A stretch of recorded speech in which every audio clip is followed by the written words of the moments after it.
We're going to do 4 downs here.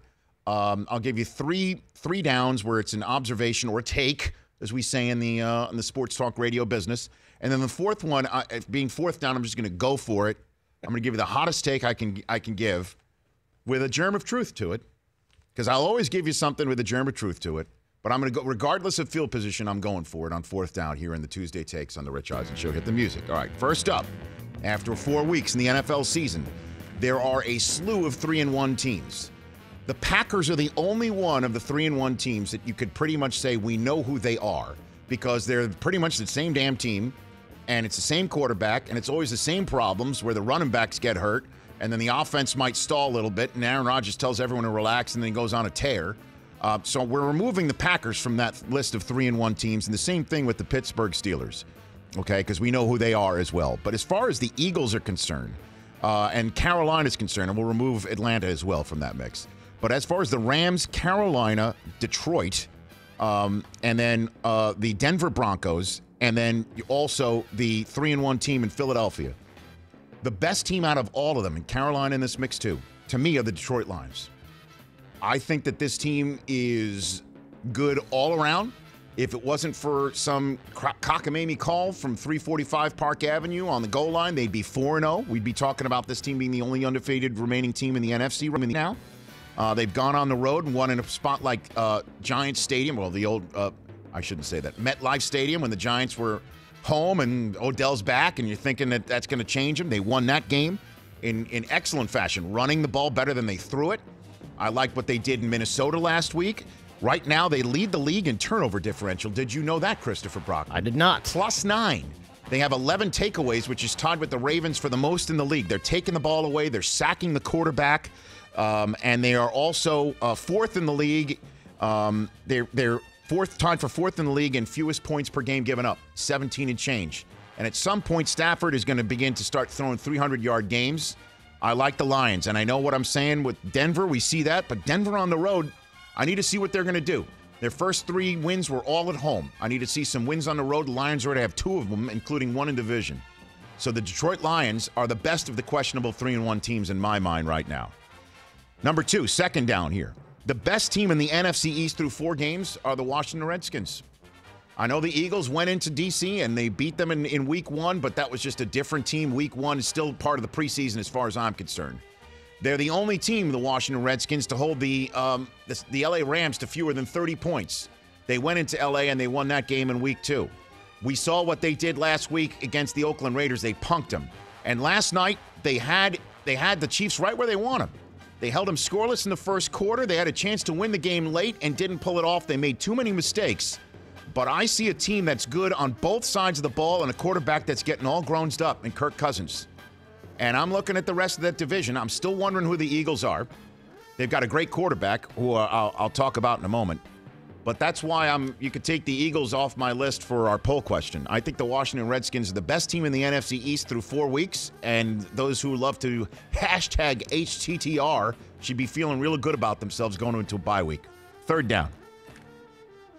Observation. The New York Jets are decent. That's what I'm going to say. The Jets are decent. How do I say this? They're 2-2. That's decent. You know who's also decent? At 2-2, Jets have the same record as the following teams in the National Football League through 4 weeks. Patriots, Seahawks, Raiders, Redskins, Cowboys, Texans, Cardinals, and Saints. All those teams either have Pro Bowl, Hall of Fame quarterbacks, or Super Bowl chances coming into this season. And the Jets, with Josh McCown, who has fewer passing yards than McGlennon so far, and the Jets, who started 0-2, have the same record as those all other 2-2 teams, which leads me to say 2 things about it. First of all, kudos to you, Todd Bowles. This team was 0-2, and they are buying into whatever you are selling in that locker room. They're not pointing fingers. He even said after they beat Jacksonville when they were up by 10 and turned it over, and then Jacksonville forced overtime in a game that the Jets would normally lose. He even said that in week 2 they would have lost that game. They're a different team right now. So kudos to you, Todd Bowles. Good guy, needing a good chance right there from Elizabeth, New Jersey. Hometown guy, coaching the Jets. Good for you. Now, all that said, stop screwing it up. I say that with all due respect. Stop screwing it up. Do you see who's out there and who's under center right now? Josh McCown is not going to be there for years to come. Bryce Petty's not the answer. Hackenberg can't even tie his shoelaces. What do you expect to do? Tom Brady at age 40 is better than somebody whoever's on your depth chart right now. You got to go beat that team. And you know Garoppolo's around the corner, and you know what the Patriots are going to do long term. You got the best young quarterbacks coming out of college football. What are you doing? Fail up, not down. Succeed down, not up. They're too decent. All right, ready for my fourth down hot take? I mean, I thought that was your hot take. No. That's in the freezer compared to this. Here we go. Fourth down, I'm going for it. Doesn't matter where the sticks are, where we are in the field, I'm going for it. I like it. Let's bring it. Here we go. Jared Goff and Carson Wentz will go down as the best tandem of quarterbacks to ever be drafted 1-2 in the National Football League draft in the Super Bowl era. They will go down as that. When it's all said and done, we will be talking about the year that Goff and Wentz went 1-2. And the only people that could stop that from happening are Winston and Mariota, who right now are not having as good seasons as good as Goff and Wentz, who are 6-2 combined right now, with a lot of upside and a lot of two coaches who know how to coach them and have an offense around them and young people to keep those guys fresh and score. They have surrounded Goff and Wentz for years to come, it seems. And already, Wentz is light years ahead of RG3 in terms of the quarterback drafted second overall. And the only the only tandem that can catch them in this department is Rosen and Darnold next year. Right. Because you look at the rest of the list of quarterbacks who were drafted 1-2 in the Super Bowl era of the NFL draft. 2012, Luck and RG3. Luck's sidearm is still not ready to fire, and RG3 is at the crib. Then back in 1999 was the last time 1-2 happened. Tim Couch and Donovan McNabb. McNabb, high-quality professional career. Couch, not so much.